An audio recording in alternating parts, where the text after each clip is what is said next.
Servus, hi. Ich habe euch heute ein neues Produkt mitgebracht und zwar kommt das von Cherry. Vielen Dank für die Bereitstellung, hat mich sehr gefreut. Und zwar ist das MX Sport 6.0.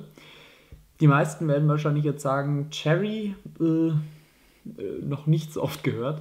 Wenn ich aber sage Cherry MX Switches, müssten die meisten sagen, ah, okay, kenne ich.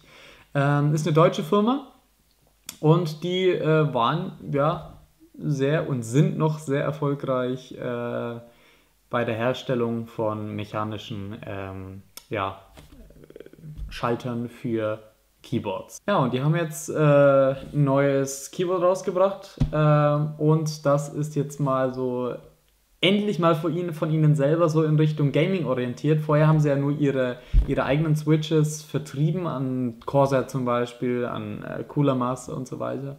Und jetzt gehen sie halt ihren eigenen Weg und sagen, ja gut, wir machen jetzt auch mal ein Board. Und das finde ich sehr cool, weil deutsche Qualität einfach. Deutsche Firma kommt nicht einfach irgendwo aus dem Ausland, sondern da weiß man, da kriegt man wirklich was Gutes für sein Geld.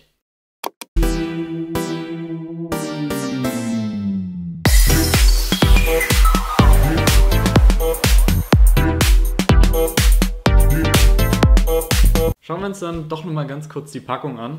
Und zwar schwarze Oberseite, Beschriftung MX Sport 6.0, Gaming Engineer. Ich glaube, damit kann man schon so ein bisschen angeben, wenn man sagt, ich habe ein Keyboard, was auch mal in Deutschland hergestellt wurde, beziehungsweise halt viele Komponenten davon in Deutschland. Ich bezweifle, dass jetzt hier wirklich auch alles nur aus Deutschland kommt. Dann haben wir hier noch so ein paar Technologien hier mit dabei. Und zwar die MX-Technologie.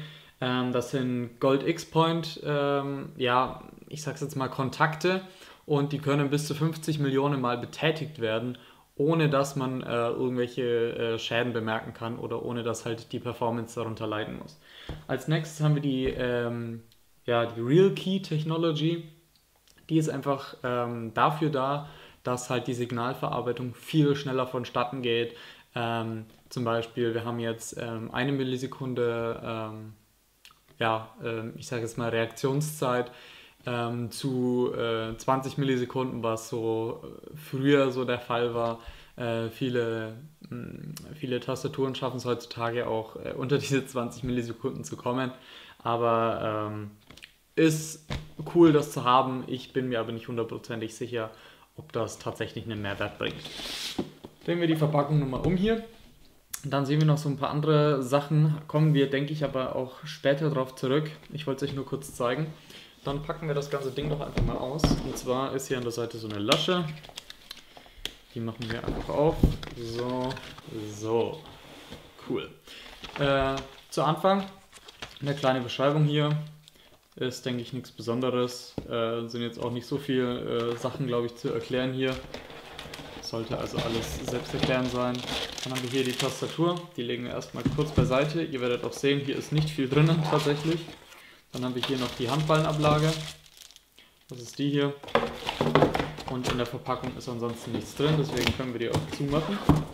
Ich würde sagen, wir gucken uns jetzt zuerst mal die Handballenablage an, weil die ist doch etwas, besonders. Ich sage es recht oft besonders, aber die ist tatsächlich jetzt mal nicht irgend so ein Glump oder was man oft mal sieht, dass die einfach viel zu klein ist, sondern schauen wir uns die jetzt mal an. Die ist wirklich sehr lang, hat eine wunderbare Gummierung an der Oberseite, gefällt mir sehr gut. Hier dieses Cherry, überall haben wir wirklich Metall eingearbeitet. Das hier ist jetzt Kunststoff, was ihr hier seht, aber der Rest hier ist, das hier ist Metall, dieses Cherry-Logo, und das hier ist dann gummiert mit so einem schönen MX-Inlay. Also alles wirklich wunderbar gefertigt. Wir schauen uns jetzt mal die Unterseite hier von dieser Handballenablage an. Und zwar haben wir hier viele Gummifüße, das heißt nicht nur einfach hier 1, 2, 1, 2. Nein, jetzt hier überall verbreitet, sodass auch nichts wackeln sollte, selbst bei einer Oberfläche, die etwas unebener ist. Und hier haben wir ein Metallstück. Wozu das jetzt gleich noch wichtig ist, schauen wir uns jetzt mal an. Und zwar, jetzt gehen wir auf das Keyboard zurück. Da haben wir jetzt hier erstmal so eine schöne Schutzverkleidung. wirklich geil. Also sowas immer dabei zu haben, auch wenn man es tatsächlich am Ende dann wahrscheinlich nie wieder brauchen wird, außer man geht auf eine LAN oder besucht ein paar Freunde oder sonst was, macht das doch schon einiges her. Hier auch ein schönes Cherry-Logo und dann hier MX-Board 6.0. Kann man, denke ich, aber auch erwarten für ein Board. Ich sag's jetzt gleich mal, die UVP liegt bei knapp 190 Euro. Ist heutzutage komischerweise gar nicht mehr so die Seltenheit, dass Tastaturen ja so knapp in diesem Preissegment bis zu 200 Euro kommen. Ähm, Muss aber ganz ehrlich sagen, da erwarte ich mir dann schon einiges. Also dann kann man das Level jetzt schon sehr hoch setzen. Deswegen ist das hier eigentlich, müsste Standard sein. Schauen wir hier mal. Da haben wir ein Kabel und zwar ist das ein USB-Kabel, schön gesleeved mit einem schönen Stoffsleeve. Fühlt sich jedenfalls an wie Stoff. Ist bestimmt irgend ja, so ein synthetischer Kunststoff, aber ist nicht so ein Sleeve, wie ich zum Beispiel benutzt habe in meinen PC-Guides, in meinen Cable-Modding-Guides, sondern das ist so ein schönes, ich sag's mal, Paracord, also von Fallschirmen, diese Ummantelung. Gold beschichtet, auch innen drinnen, natürlich Standard. Dann schauen wir uns jetzt mal hier das Keyboard an. Bevor wir uns jetzt mit der Vorderseite beschäftigen, gucken wir uns jetzt erstmal die Rückseite hier an. Wir haben hier zwei Standfüße und damit wir das alles etwas erhöhen können. Was hier schön ist, wir haben hier dieses Kabel hier eingesteckt. Das kann man bestimmt auch irgendwie rausziehen. Ich will es jetzt aber gar nicht probieren. Und dann kann man, wenn man will, ich kann es euch jetzt gleich mal hier zeigen, dann machen wir das Kabel hier einfach mal ab. So, Sekunde. So, dann kann man nämlich, das vermisse ich bei vielen Keyboards, das Kabel hier reinlegen und hat das dann an der richtigen Seite und es hängt nicht einfach immer so quer irgendwo drinnen. Eine wirklich coole Sache, muss man aber erwarten auch für den Preis. Hier so ein Cherry-Sticker, auch ganz schön gemacht, hier unten an der Unterseite nochmal so ein paar kleine Sachen hier mit drauf geschrieben. Hier haben wir überall schöne Füße oder so Gumminoppen. Jetzt muss ich mal gucken, wie die tatsächlich so performen, indem ich da einfach mal den Rutschtest mache. Ja, taugt. Also das hier ist auch ein sehr glatter Tisch, aber ist in Ordnung. Ihr müsst schon echt Kraft aufwenden, um so ein Ding da auch wegzukriegen. Jetzt sind wir schon auf der Vorderseite und zwar Standard Querz-Layout, QWE, TZ. Standard deutsches Layout. Ich bin mir nicht sicher, ob ihr es auch in Englisch kriegen könnt. Notfalls tauscht ihr einfach die 2 Tasten aus. Also sollte jetzt, glaube ich, nicht das größte Ding sein. Was jetzt hier direkt erstmal auffällt, wenn ich es euch jetzt hier mal so schräg halte, diese Tastencaps sind viel tiefer wie die Standard-Caps. Ich blende euch jetzt mal kurz ein Bild ein. Ich bin jetzt hier in meinem Studio und das ist nicht bei mir zu Hause in meiner Wohnung, sondern das ist jetzt hier im Keller von meinen Eltern, weil ich hier einfach viel mehr Platz habe. Und da blende ich euch mal schnell ein Foto ein, wie die beiden sich unterscheiden im Gegensatz zu den Standard-Keycaps. Also das ist schon enorm und man merkt das auch etwas beim Schreiben. Das heißt, wir haben jetzt hier zum Beispiel auch Cherry MX Red Switches drinnen und die haben einen ziemlich geringen Druckpunkt mit 45 Centinewton und 2 mm ist der Druckpunkt und dann kommt das halt noch zugute, dass die Tastatur auch so ein bisschen dünner halt eben ist oder die Keycaps. Das heißt, man hat beim Schreiben so ein ich weiß nicht, wie ich es beschreiben soll, eher so ein direkteres Gefühl auf der Hand und es fühlt sich einfach angenehmer an. Das war auch schon beim MX-Board 3.0 gewesen sein, die war schon ich müsste lügen, vor ein paar Jahren auf dem Markt und das war damals schon sehr beliebt. Ja, rote Beleuchtung im Hintergrund, das zeige ich euch gleich. Wir haben hier einzelne Funktionstasten hier noch, aber keine Makrofunktionen, also keine richtigen Makros. Wir können zum Beispiel hier über diesen Cherry-Knopf können wir die ganzen Windows-Keys ausschalten, sodass wir halt einfach nicht, wenn wir auf irgendeine Tastenkombination gehen, sich das Spiel minimiert. Ist also eine schöne Sache.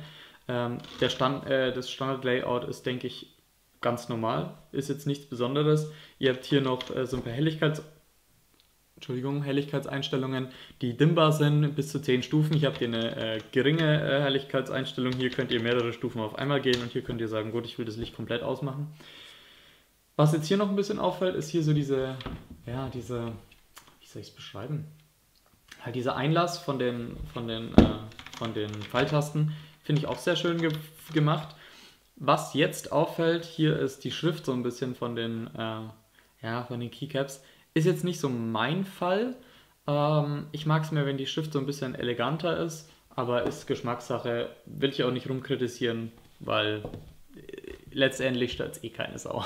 Also ist egal. Gucken wir uns noch kurz jetzt die Handballenablage an. Was ist jetzt hier so besonders?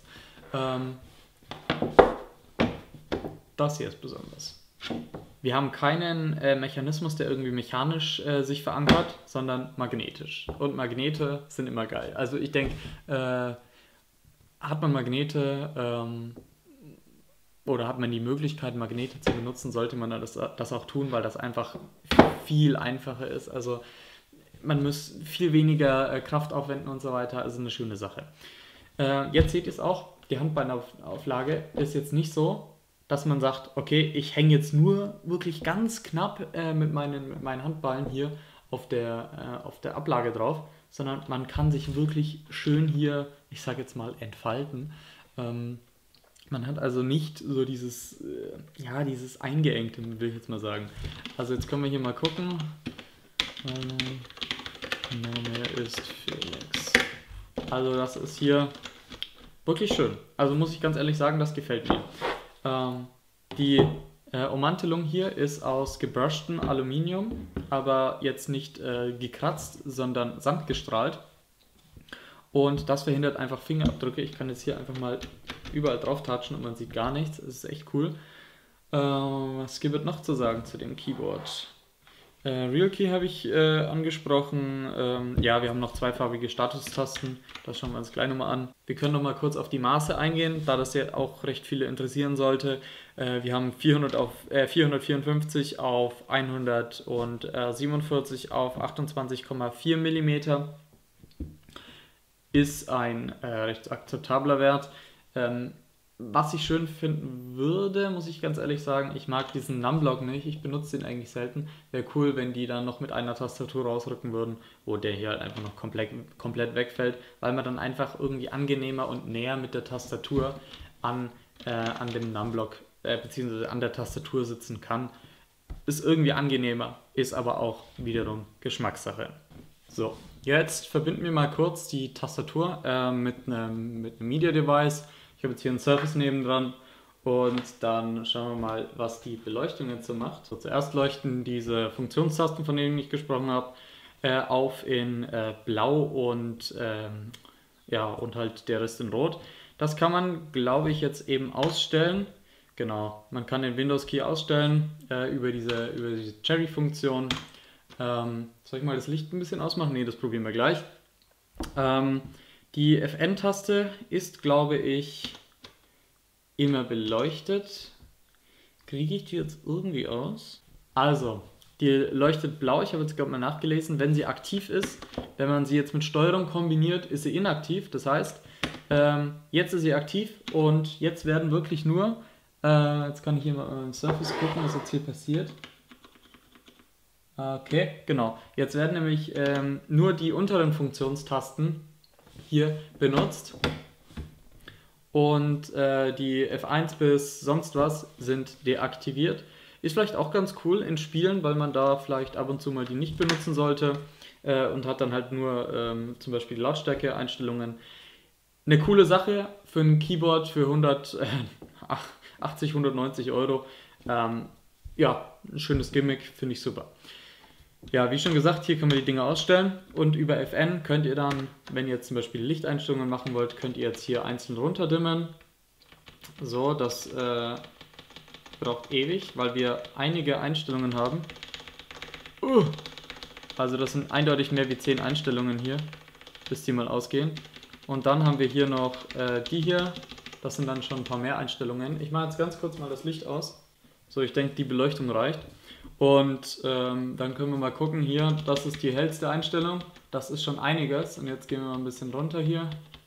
Das ist dann auf 0. Die FN-Taste ist zum Beispiel wieder aktiv. Die können wir jetzt aber auch ausstellen. Also finde ich ganz cool. Gefällt mir wirklich gut. Jetzt muss ich aber noch hier einen Punkt ansprechen, der mir gar nicht gefällt. Und zwar, jetzt machen wir das hier mal wieder hoch. So, man kann nämlich auch drauf gedrückt bleiben. Wir haben nämlich hier auch einen N-Key Rollover, muss ich auch noch dazu erwähnen. Das heißt, ihr könnt theoretisch alle Tasten auf einmal drücken und alle werden in derselben Sekunde vom PC sozusagen akzeptiert. Zu dem Punkt, was mir hier nicht gefällt, diese unteren Buchstaben, diese unteren Zeichen hier sind nur schlecht beleuchtet. Ist ein großes, beziehungsweise ein sehr großes Problem von vielen Keyboards. Das kann man aber tatsächlich verhindern. Da frage ich mich halt, wieso das Cherry nicht gemacht hat. Entweder sie wollten es nicht, dass die wirklich so ein bisschen abgesetzt sind von der Farbe her, oder ist es halt einfach ein Problem, was sie gerade aktuell noch nicht so verhindern können, sage ich jetzt mal. Weiß ich nicht, was ich davon so halten soll. Keine Ahnung. Ich finde es jetzt persönlich jetzt nicht so stark schlimm. Also ich mag das auch gerne sehen, dauernd, wenn hier die Dinge unterschiedlich sind, hebt sich halt dann auch ein bisschen ab. Aber ihr seht es vielleicht hier so ein bisschen, ich kann mal ganz kurz hier reingehen. So hier, dieses Problem meinte ich hier, dass das halt oben heller beleuchtet ist wie unten. Aber ja, gut, das ist jetzt auch Kritik auf sehr hohem Niveau. Ich habe damit jetzt nicht so die großen Probleme. Es gibt aber Leute, die das sehr stark stören kann. Muss es natürlich nicht. So, das war's jetzt von dem Video. Ich danke euch sehr herzlich fürs Zugucken und würde mich freuen, wenn ihr demnächst wieder reinschaltet. Es kommen wieder im engen Takt jetzt wieder neue Videos. Vielen Dank nochmal an Cherry für die Bereitstellung. Hat mich sehr, sehr, sehr gefreut, dass ich das Produkt testen durfte. Letztes Fazit. Das Keyboard ist teuer, muss ich ganz ehrlich sagen. Hat aber eine sehr, sehr gute Qualität. Also da darf man wirklich Gutes erwarten, wenn man sich das Teil auch kauft. Es gibt so ein paar kleine Schwachpunkte, über die kann ich aber wirklich hinwegsehen, wenn ich auch ein Keyboard aus Deutschland haben will. Ja, das ist ja auch nochmal was sehr besonders ist. Und damit unterstützt ihr natürlich auch den deutschen Markt, ja, und auch Cherry direkt. Und würde mich über einen Daumen hoch freuen, wenn es euch gefallen hat. Schreibt doch gerne in die Kommentare, was ihr von dem Keyboard haltet und ob ihr mehr von diesen Keyboard-Videos sehen wollt. Dann schreibt auch gerne mal Corsair an, ne? Weil die antworten wir nicht. Ne? Wenn ihr das seht, Corsair, was ich nicht glaube, aber was natürlich passieren kann, ich will Keyboards von euch hier sehen. Ne? Also, bis zum nächsten Video. Danke fürs Zugucken. Bis zum nächsten Mal. Haut rein. Ach ja, und wer nochmal ein genaueres Review zu dem Keyboard sehen will, dem habe ich auch nochmal was hier in die Videobeschreibung gepackt von Zen Chili. Der macht richtig coole Videos. Könnt ihr da gerne auch nochmal vorbeigucken. Also, macht's gut. Bis zum nächsten Mal. Haut rein. Servus. Dankeschön.